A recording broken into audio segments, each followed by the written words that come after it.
Good morning students. Previous class के अंदर हम लोगों ने हमारा पार्ट फर्स्ट का चैप्टर नंबर 2 स्टार्ट कर दिया था, जिसमें मैंने आप लोगों को मौलिक अधिकार व समानता के अधिकार की जानकारी दे दी थी। आज इसी क्रम में हम नेक्स्ट मौलिक अधिकार जो है हमारा स्वतंत्रता का अधिकार, उसका अध्ययन करेंगे। देखिए, स्वतंत्रता के अधिकार का जो उल्लेख किया गया है वो किया गया है भारतीय संविधान के अनुच्छेद 19 से लेकर के 22 तक में।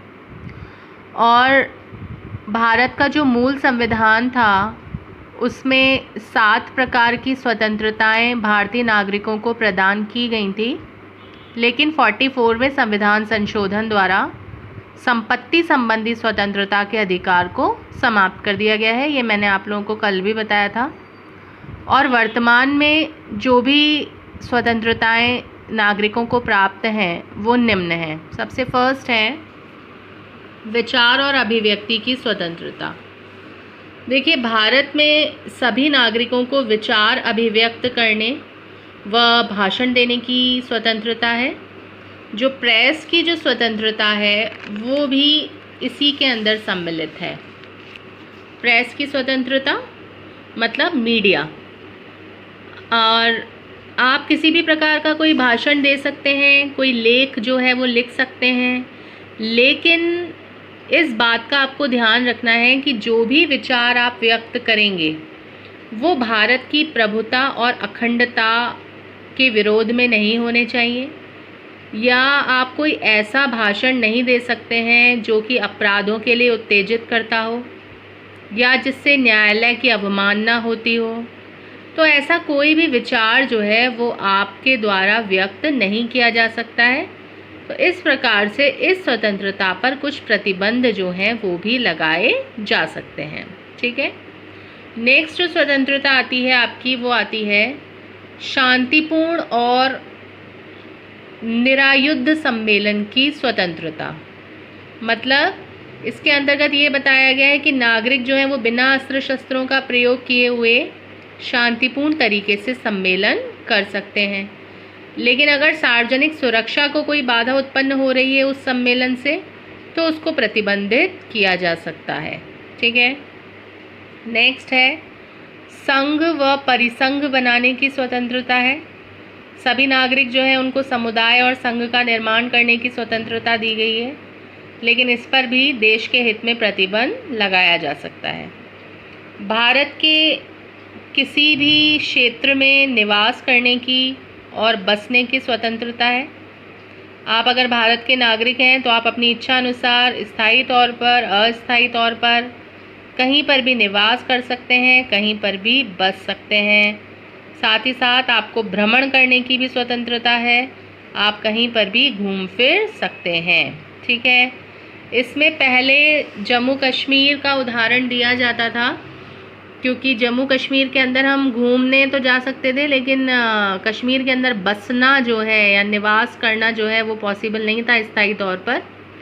लेकिन वर्तमान में मोदी सरकार द्वारा जो 370 अनुच्छेद को समाप्त कर दिया गया है और अब वो केंद्र शासित प्रदेश है भारत का, तो वहाँ भी अब आप निवास कर सकते हैं।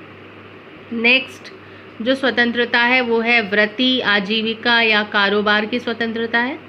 आपको कारोबार की स्वतंत्रता दी गई है, लेकिन इसमें भी आप लोग ये लिख लेंगे, ध्यान रखेंगे कि किसी भी नशीले पदार्थ जो हैं उनकी तस्करी या जो हथियार हैं उनकी तस्करी जो है, इस प्रकार के खतरनाक कोई भी कार्य जो है वो आप लोग नहीं कर सकते हैं। ठीक है।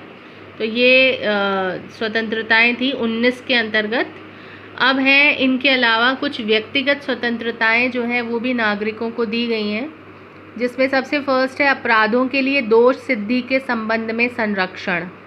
तो इसमें देखो क्या कहा गया है कि किसी भी व्यक्ति को तब तक आप गिरफ्तार नहीं कर सकते हो जब तक उसने विद्यमान किसी कानून का उल्लंघन नहीं किया हो।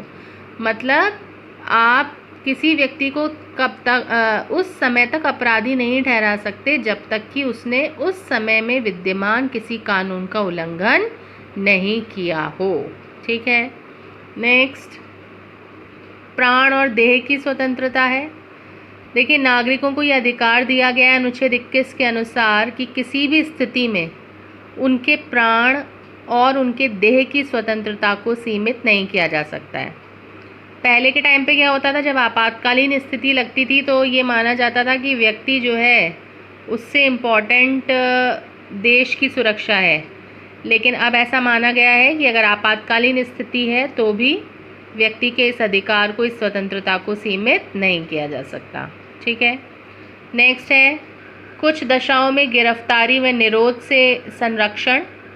अनुच्छेद 22 के अनुसार व्यक्ति को कानून द्वारा स्थापित प्रक्रिया के अलावा आप किसी भी प्रकार से उसके जीवन से या उसकी स्वतंत्रता से वंचित नहीं कर सकते हो।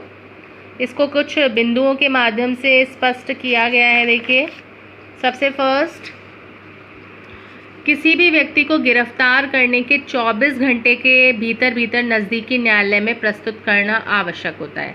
देखो, इसका रीज़न यही है कि जिस भी व्यक्ति को आप सोच रहे हो कि अपराधी है, तो न्यायालय ये देखता है कि भाई इसको जो बंदी बनाया गया है उसका कारण सही है या नहीं है। अगर न्यायालय को लगता है कि गलत कारण से इसको बंदी बनाया गया है तो वो उसको छोड़ने के आदेश देता है तुरंत।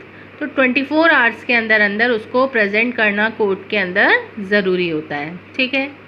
दूसरा, जिस व्यक्ति को बंदी बनाया गया है उसके पास में ये राइट है, ये अधिकार है कि वो अपने वकील से परामर्श कर सकता है ना, मतलब वकील की सहायता ले सकता है। नेक्स्ट, बंदी बनाए जाने के कारणों को यथाशीघ्र बताया जाना आवश्यक है। उसको ये बताना पड़ेगा आपको कि क्यों आपने उसको बंदी बनाया है। ठीक है।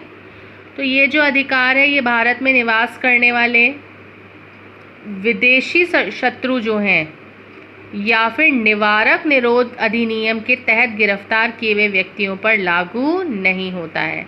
देखो, निवारक नज़रबंदी, इसके बारे में आप लोग आगे पढ़ेंगे। निवारक नज़रबंदी के तहत अगर किसी व्यक्ति को गिरफ्तार किया जाता है या फिर कोई शत्रु देश का निवासी है, उसको 24 आवर्स के अंदर प्रेजेंट करना कंपलसरी नहीं होता है।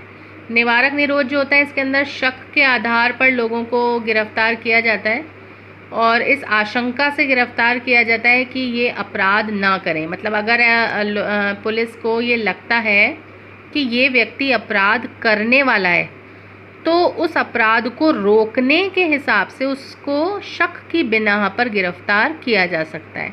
तो अगर इस निवारक नज़रबंदी के तहत अगर किसी व्यक्ति को गिरफ्तार किया गया है तो उसको 24 आवर्स के अंदर प्रेजेंट करना कंपलसरी नहीं होगा। ठीक है।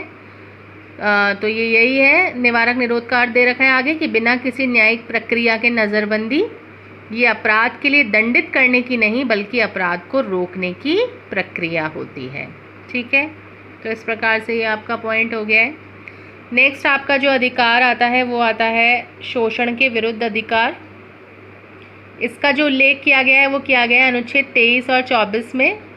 और सबसे फर्स्ट जो है वो है बेगार का निषेध। देखो, पहले के टाइम पे क्या होता था, जमींदारी और सामंतवादी प्रथा चलती थी जिसके कारण से बहुत सारे लोग जो थे उनको शोषण का शिकार होना पड़ता था। इसमें क्या होता था कि जो मज़दूर होते थे उनसे काम तो करवा लिया जाता था लेकिन उसके बदले में उनको वेतन नहीं दिया जाता था, या फिर कार्य की जो दशाएं होती थी वो उचित नहीं होती थी, या फिर जितना कार्य वो करते थे उसके अनुसार उनको वेतन नहीं मिलता था। इसीलिए संविधान का जो अनुच्छेद है 23 उसके द्वारा जो बेगार प्रथा है या जो बलात् श्रम है, बलात् मतलब ज़बरदस्ती करवाया गया जो श्रम है उसका निषेध किया गया है। ठीक है। नेक्स्ट जो है वो है बाल श्रम का निषेध। अनुच्छेद 24 के अनुसार 14 वर्ष से कम उम्र के जो भी बच्चे होते हैं उनको आप कारखानों में, खानों में या कोई भी खतरनाक कार्य जो हैं उनमें उनको कार्य में नहीं लगाया जा सकता। तो इस प्रकार से ये शोषण के विरुद्ध अधिकार आपको दिया गया है। ठीक है।